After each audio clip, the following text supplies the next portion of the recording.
इलाज मुआलजे की सहूलियात का फुकदान, एक और नौजवान की जिंदगी का चिराग गुल हो गया। ब्यूरो चीफ शहादत न्यूज़ नवीद अकरम अब्बासी की रिपोर्ट के मुताबिक एबटाबाद के इलाके सर्कल बकोट में महकमा सेहत की नाअहली, तिब्बी सहूलियात न होने और नाकिस अशिया खुर्दनोश की फरोख्त से आए रोज कीमती इंसानी जानों का ज़िया हो रहा है।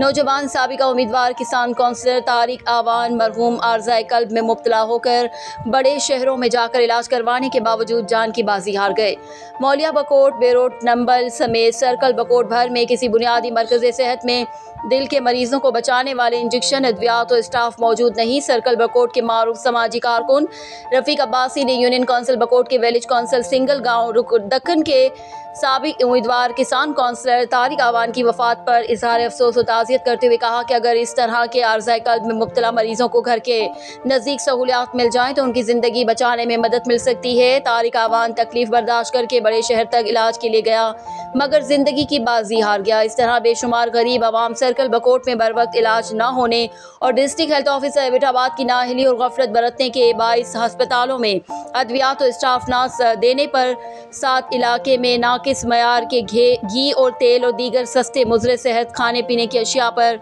DHO ऑफिस और ज़िला इंतज़ामिया का कंट्रोल और चेकिंग न होने से लोग बीमारियों का शिकार और सहूलियात की अदम दस्तियाबी पर सिसक कर मरने पर मजबूर है। रफ़ीक अब्बासी ने मुतालबा किया कि सर्कल बकोट के अस्पतालों में स्टाफ की अदम दस्तियाबी और अद्वियात की किल्लत पर एंटी करप्शन और दीगर मुतालिका इदारे छापे मारकर गफलत के मुरतकिब लोगों के खिलाफ कानूनी कार्रवाई करें।